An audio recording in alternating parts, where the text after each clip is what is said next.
All right, welcome to the 73rd edition of the Sports Mashup. August 17th, 2022 is the date of today's episode. We begin, of course, in the NBA. The NBA will not schedule games on Election Day this November, so I think that is second year in a row they've done this. I think it's just giving players the opportunity to vote, more opportunity, I guess, just because you're at home. If you're not playing, you're probably in a spot where you can vote. I'm sure a lot of players early vote too, the ones that vote. So I just think this is more of a formality, and it's something that the NBA has done a couple years now. Yeah. The next thing is Giannis toying with Bulls fans, saying that he'd be open to maybe playing for them later in his career. Like this has got to be torturous for Bulls fans because it's not going to happen. I mean, I think we all know that. Yeah, and then he never really said what's later in his career, how long down the road is this where he's talking about maybe wanting to play for Chicago. This is classic NBA player toying with another city type thing. I think we've seen it a lot over the years. I think the Knicks are more of a target than most teams in terms of players saying, "Hey, we'll play for you. We might play for you down the road." But yeah, out of anywhere, out of anywhere, how does he randomly just say Chicago? Yeah, I wasn't paying that much attention to the entire situation, but I know that this has got to just be him toying with them. Yeah, some guys who are from New York or somewhere want to say they want to play for their home team, but he definitely isn't from Chicago, so no, not at all. But the NBA is to retire Bill Russell's number 6 for all 30 teams. Yeah, I think it's a good thing. We talked about the impact of him last week. Yeah. And, so does this mean LeBron has to change his number? I think he's number 23 again. Anyway, he switched back to 23 last year, the year before that. I'm trying to think of anybody else who's number 6 in the league. Hard to think of anybody notable off the top of my head. What's DeMar DeRozan? Is he 8? 11, I think. Yeah, so I don't know. I could look it up while we're going over the next thing. And then they announced the Christmas schedule for the NBA. You got the Grizzlies versus the Warriors, Lakers versus the Mavs, 76ers versus the Knicks, the Bucks versus Celtics, and the Suns versus the Nuggets. I think the biggest games there are the Grizzlies Warriors, the Bucks Celtics, and the Suns Nuggets. With that, the Grizzlies now playing, the Hornets are the only team who have yet to play in a Christmas game. Well, the Hornets could become the next Grizzlies, building a team around LaMelo Ball, similar to how Memphis built around John Morant. Yeah. They're a marketable team. So here's a list of players that wore it last season. So LeBron did wear it last season. So he switches between 23 and 6 so much that it's just confusing at this point. But I'm sure he'll just switch back to 23 now. Yeah, he'll just keep selling jerseys because they'll end up buying the new one. Yeah. Alex Caruso for the Bulls, Kristaps Porzingis for the Wizards, Lou Williams for the Hawks. He's a free agent now. Lance Stevenson for the Pacers, Nickeil Alexander-Walker for the Jazz, Hamidou Diallo for the Pistons, Bryn Forbes for the Nuggets, signed with Minnesota this offseason, Quentin Grimes for the Knicks, Jalen McDaniels for the Hornets, Jordan McLaughlin for the T-Wolves, Kenyon Martin Jr. for the Rockets, Moses Brown for the Cavs, who's a free agent now, David Duke Jr., not that David Duke, for the Nets, he's a free agent, Melvin Frazier for the Thunder, he's a free agent, and Keon Johnson for the Blazers. So a lot of changes coming for those guys. Porzingis is an interesting one because that's kind of notable that he's worn 6 his entire career. Who knows where he goes from here? I don't know if he did, though. I don't think he wore 6 in New York or in Dallas. I swear he's worn 6 the whole time. Let me fact check. I thought Dallas was a double digit. No, he's worn 6 his entire career. That's 6 seasons. He's worn number 6, or 7 seasons. He's worn number 6. So we'll see what he changes it to. Maybe like number 8 or something. That seems like a good transition, but who knows?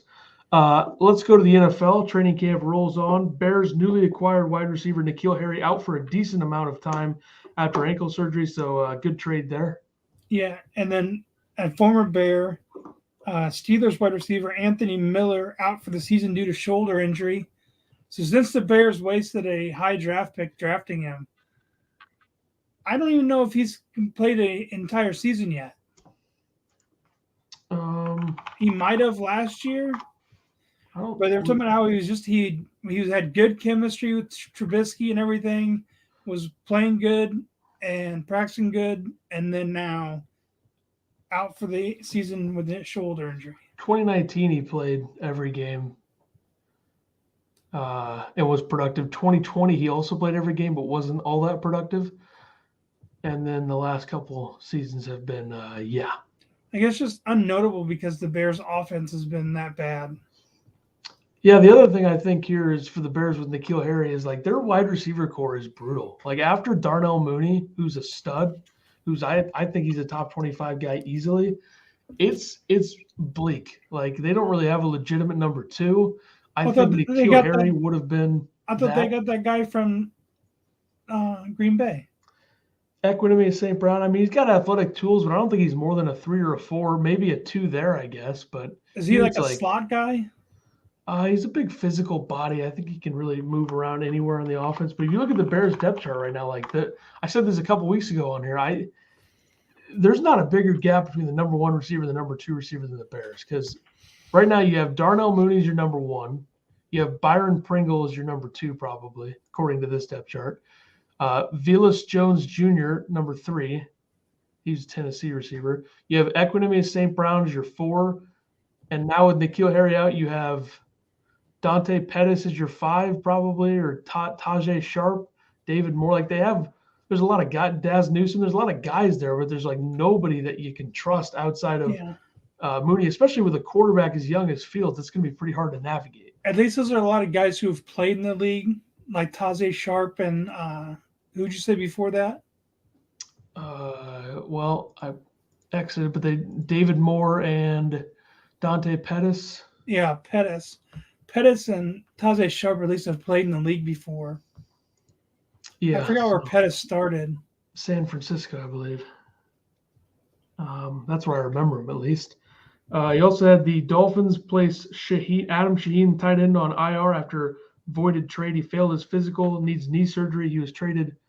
A trade for him to go to Houston, and then he stays in Miami?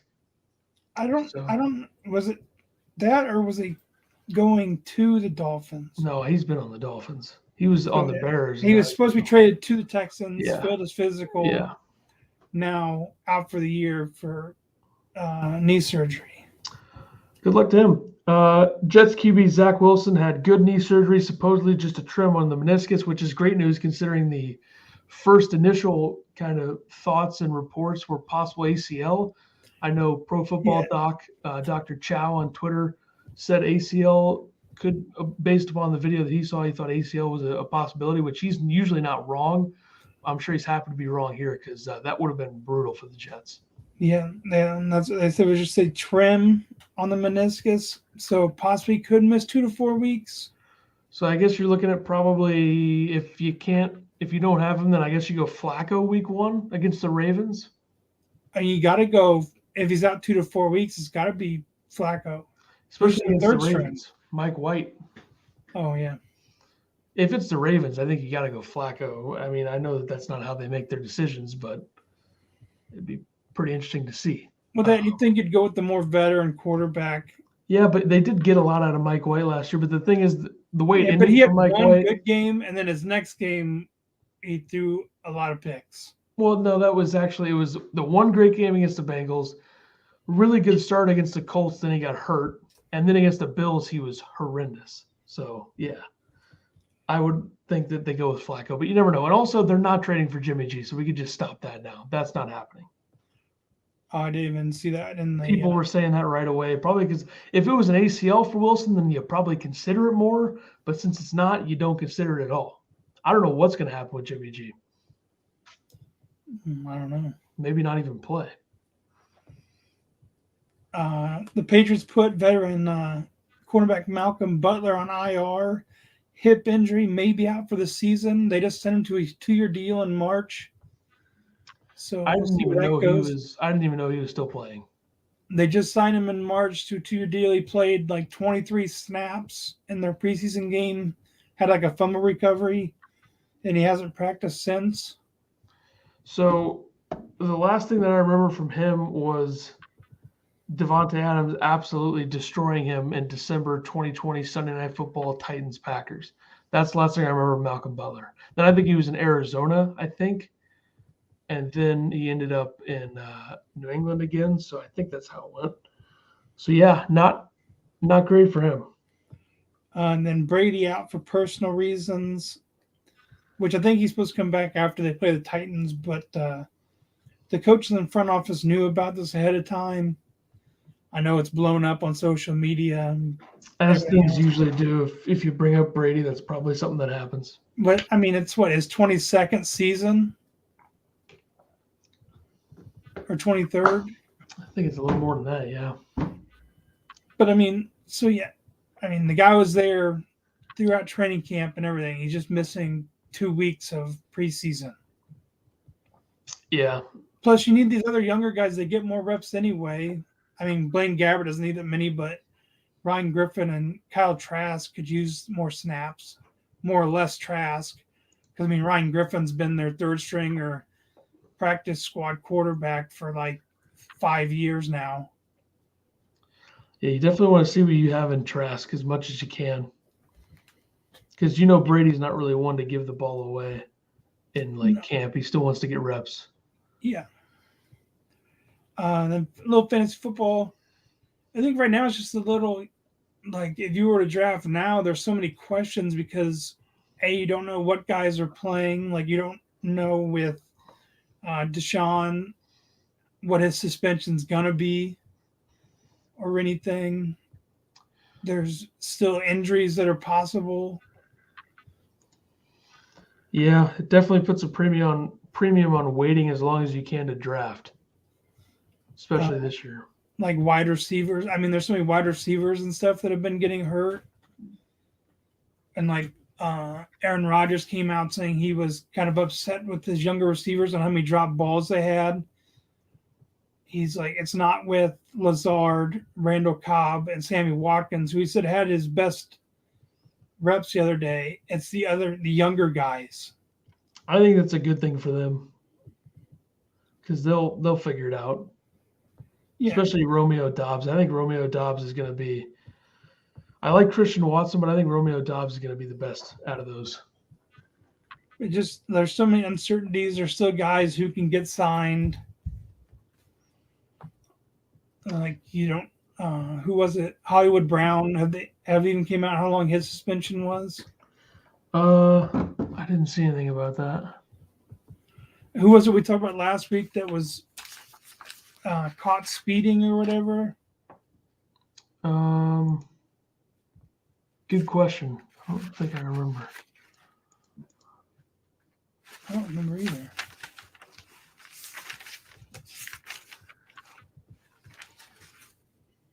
Yeah, I mean, they're just you don't know yet. Yeah, ETN looked good in their preseason game after having to sit out all last year with his ACL injury. I think he'll be a good value pick for whoever gets him middle rounds. Like he looked like he's a lot leaner than he was at Clemson, but put on muscle. Plus, they're going to want to use him a lot, especially in the passing game. Yeah, I remember when last year's preseason before he got hurt, Urban had him. He wasn't even having him in the running drills. He had him working out with the receivers, trying to work on his catching game. Yeah, because they already have what's that? Is it Robinson? James Robinson, Illinois State. Yes. I mean, who was their running back the last 2 years? So then you don't know how many carries that they're going to have to split or who's going to be the one. I saw the Ravens cut Corey Clement. So who knows if he goes somewhere now? I'm staying away from the Ravens offense at all cost in fantasy. I don't have any interest in that. Well, no, because we talked about it. Their receiving core is so down. And I think Lamar's good, but there's so much noise there. So I'm just going to avoid that right now in fantasy. Let's shift over to the golf. Ooh, Cardinals won, bottom of the ninth. Hit by a pitch. Yep. They won on a. It was a walk,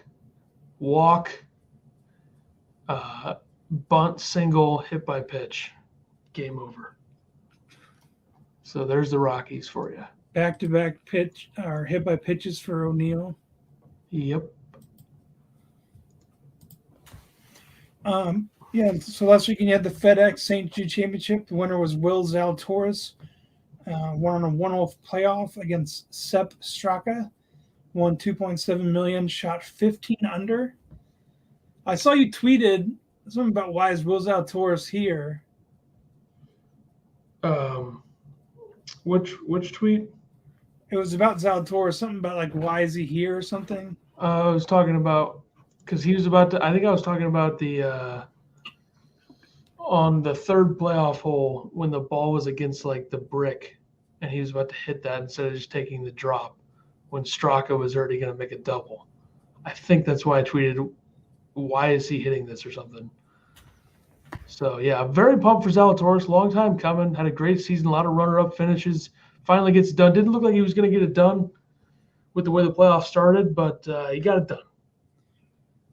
And then you had, or this week you have the BMW Championship, defending champion Patrick Cantlay, Wilmington Country Club on the South Course in Wilmington, Delaware.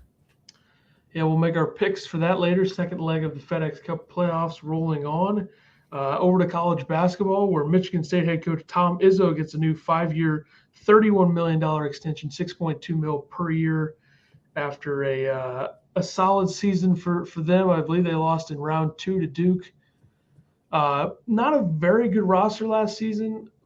Probably not deserving of, I think, the 7 seed that they got. They either got a 7 or a 10. They played Davidson. I don't remember who was who in that round, but still, a very steady program, good pretty much every year. So, and he's, the most accomplished head coach in the Big Ten. So, not surprising that they get this done. Yeah, and then the NIT is leaving New York City, going to Vegas in 2023 and Indy in 2024. Very unsurprising news. I think we're going to see a lot of this. As great as MSG is and being in New York City, there's opportunities opening in Vegas and in other places. So not surprising to see this. No, I mean, how many people actually like stay in touch with the NIT unless it's like your team playing in it? There's that 1 week where there's like no tournament games until the end of the week. Like it's Monday, Tuesday, or Wednesday where there's some important NIT games. I think that's the only time people are seriously watching it. That's at least when you're filling in the gaps between tournament games. Yeah. And that's it. Because there are some good teams that usually play in there. Like, Xavier was in it last year and they ended up winning it, I believe. So there were some good teams in there. Yeah, and plus like moving it out of New York City, like at least in Vegas, there's a lot more hotels, venues, and stuff for the teams. Yeah, Vegas is becoming the spot for a lot of things in sports. And I mean, Indy's mostly only used for like national championship games and stuff like that. Yeah. So we'll see what comes of that. Let's go over to Major League Baseball. You had the Padres All-Star Fernando Tatis Jr. gets an 80-game suspension for a positive PED test. I took meds to treat ringworm that contained an illegal substance. He's not appealing it, and he did own up to it. Said he took the medicine not realizing that it had a certain drug in it. I did see his dad spoke up, say this, that it's going to hurt his reputation and everything.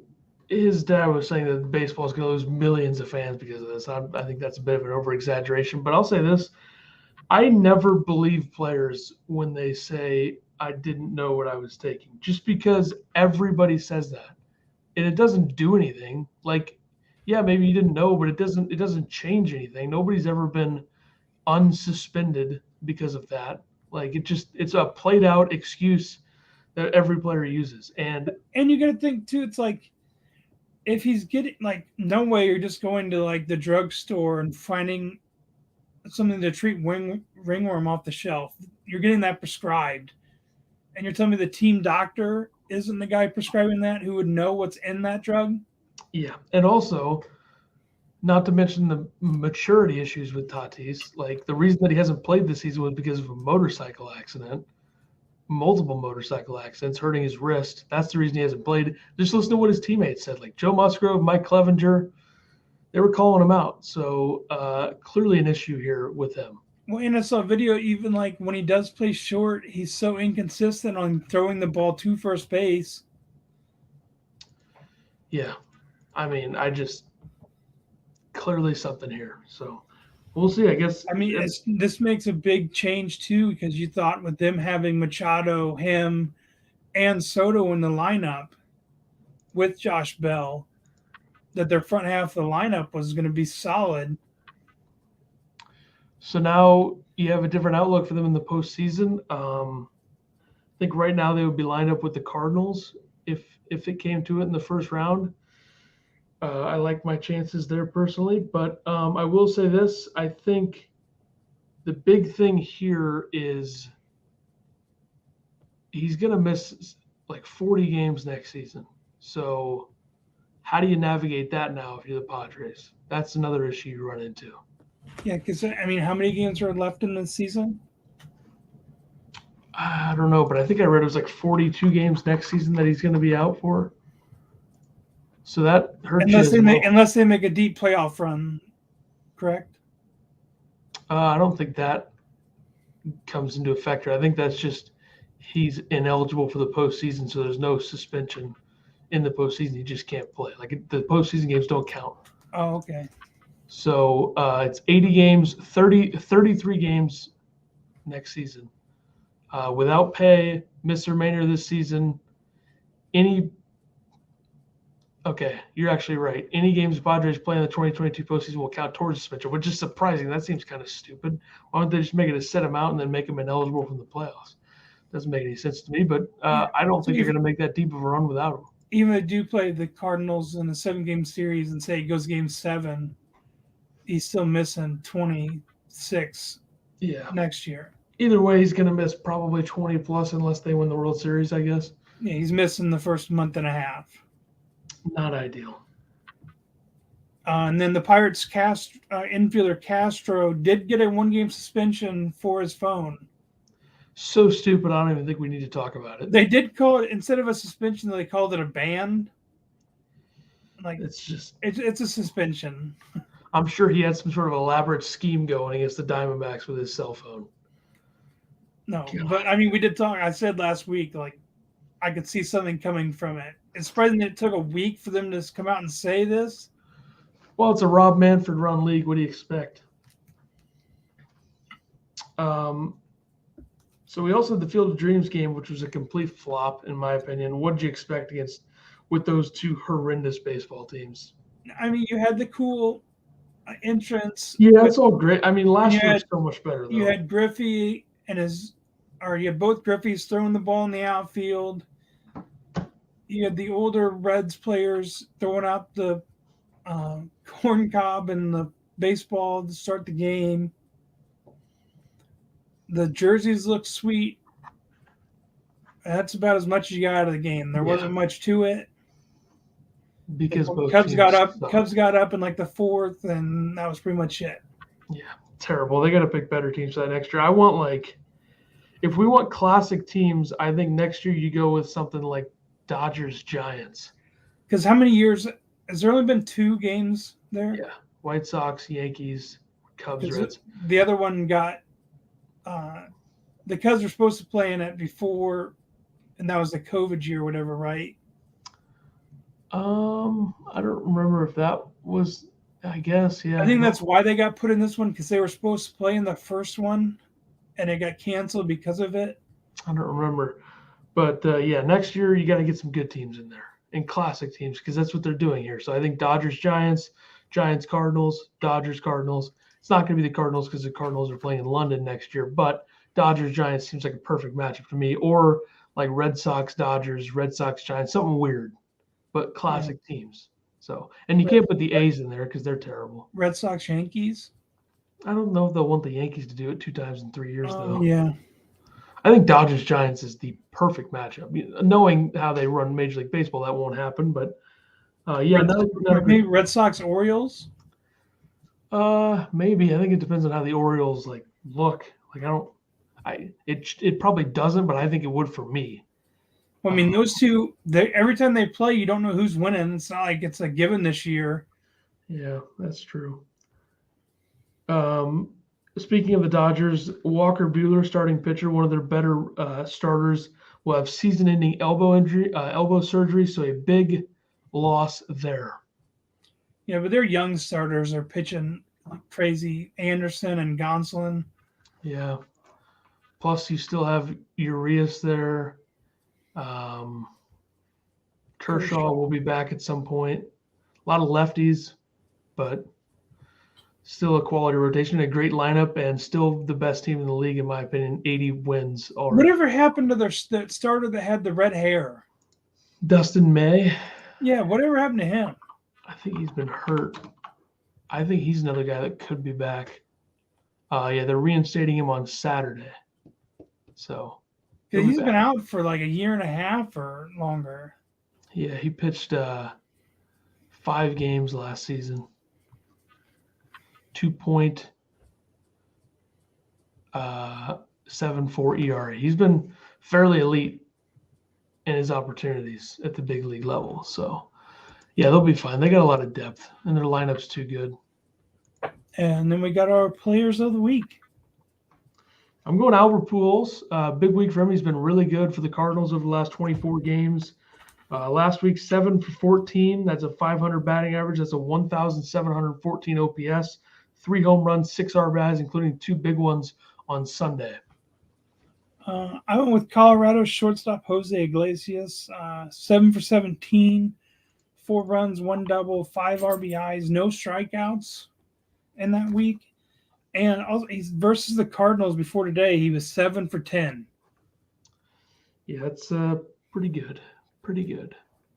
All right, let's. But I think he went. Pretty sure he went 0 for 4 tonight. Yeah, I think so. So right now, if we look in the world of hockey, we have the World Juniors going down. Tomorrow is. I saw that Canada won their group. USA won theirs 4-0. Yeah, so now we have we're moving along to a different part of the bracket. I think it's the quarterfinals now. Yeah. So we have Finland versus Germany. Sweden will play Latvia. Canada will play Switzerland, and the U.S. will play the Czechia, I guess. And then you have the winners of those matchups playing, I believe, in the semifinals, and then you have the championship on Sunday, or Saturday. Is Canada and U.S. on the same side? So if they both win, they'll play in the semis? I'd have to check on that. Not 100% sure. I don't know. I don't even know how to find that out because there's really not any sort of bracket. They probably aren't. I don't think they are. Yeah, they're not because it'll be. Well, I don't know. Whatever. I don't think they are though. I think it'll be probably a winner of the. What the hell is the other matchup? Sweden, Latvia, and Germany, Finland. I think the winner of one of those matchups will play the U.S. or Canada. I think. I'm not 100% sure. I searched it and it showed me a 2019 and 2018 bracket. Yeah. So while you're researching that, 2 injuries to talk about. Vegas goaltender Robin Lehner will have surgery and miss the entire season. So another huge blow for Vegas and net, meaning that they still should not have gotten rid of Marc-Andre Fleury, but what can you do? And then former Vegas forward Max Pacioretty will miss the first half of the season with torn Achilles. Vegas famously getting rid of him for literally nothing to Carolina this offseason. to clear cap, and now he will miss the first half, but he'll be back for Carolina. It's hard to figure out that bracket. It is. It's sides. The winner of the Canada and USA game, that those teams play against each other, and then Finland, Germany. The winner of that plays the winner of Latvia, Sweden. So whoever comes out between the U.S. and Canada probably wins the gold, if I had to guess. And it'll probably be Canada. I don't think the U.S. is as strong as they were a couple years ago when they won it. And then, so USA could play for the third place. Yeah. College football, LSU quarterback Miles Brennan is stepping away from college football after another injury. So a loss for LSU and an unfortunate event. Yeah, he was supposed to be their starter in 2020. Got hurt again. So now says he's stepping away. He just said from college football. He did not say from football. So I don't know if he's trying to rehab to make a shot or run to play in the NFL, or if he's just going to be done. Yeah, who knows? We'll see. I wish the best. And then Ohio State's running back Evan Pryor out for the season with a knee injury. I'm afraid I've never heard of this fellow, but best of luck. I mean, Ohio State, I'm sure they've got like 4 or 5 guys in the depth chart who are ready to go. You would think so. Did they even lose their running back from last year's team? I don't know. They still have Trevion Henderson is a good running back that I've heard of. So he'll surely, yeah, he had 1,200 yards last year, so he'll be fine. They'll be fine with him in there. So there you go. All right, if we're ready, go to the pick segment now. With the golf, the BMW Championship coming up this week.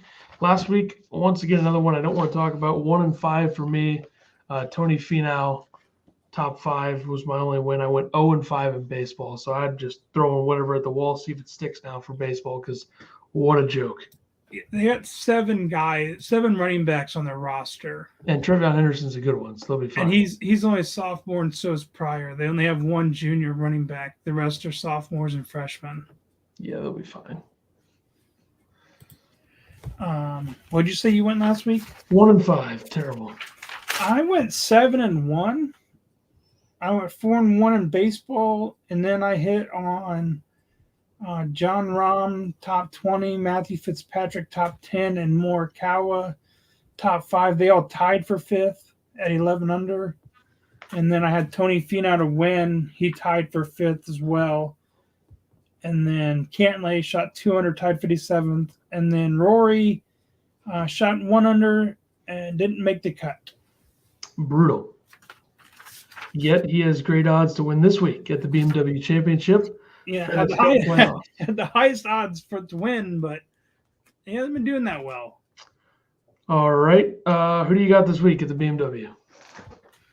To win, I've Patrick Cantlay plus 1,400, John Rahm plus 1,400, and Morikawa plus 2,000. Top 5 is Tony Finau plus 300. Top 10, Matthew Fitzpatrick at plus 140. Top 20, Cam Davis at plus 175. And then we're adding in a top 40 this week. I went with Tom Hogue, who I believe I picked the last time we did a top 40 at plus 110. All right. I'm taking to win Tony Finau plus 1,400, Cam Young plus 2,500, and of course Davis Riley plus 7,000. Probably won't be able to pick him next week because I don't think he'll make top 30 for the Tour Championship. But what can you do? Top 5, Will Zalatoris plus 300. Top 10, Justin Thomas plus 140. Top 20, of course, Max Homa plus 110. And top 40, Kurt Kitayama plus 110. So it is surprising, like with the odd this week, that they didn't make it a top 30 since it's only the top 30 that are advancing. Yeah, that is true. Kind of weird that they did not do as such, but what can you do? Let's go to Major League Baseball picks for Wednesday. I got the Cubs minus 145 over the Nationals, the Blue Jays minus 165 over the Orioles, the Mets minus 140 over the Braves, the Rangers minus 165 over the A's, and the Dodgers minus 165 over the Brewers. And the only reason I picked the Dodgers there is just I need the Brewers to keep losing. Yep, I'm going Phillies over the Reds. That is at minus 155. Marlins over plus 120 over the Padres. Red Sox minus 145 at the Pirates. Braves plus 125 against the Mets. Betting against Scherzer there, probably not the wisest move, but whatever. Then Dodgers minus 165 at the Brewers as well. So, hey, at least you didn't bet for or with the Cardinals or for or against the Cardinals this week. Yeah, I went 0-5 in Major League Baseball last week, so I'm looking to rebound from that. Though you did bet against me on the Mets-Braves game. We'll see. We'll see how it goes. I did look at that Phillies-Reds game, or no, the Padres game with Clevenger pitching, but I didn't want to touch that game. Yeah, we'll see. All right, that'll do it for us. We'll see you next week for number 74. Lots more to come with the NFL, fantasy football, the BMW Championship, Major League Baseball season as we continue through the end of the season, and a lot more to come next week. We'll see you for number 74. Deuces.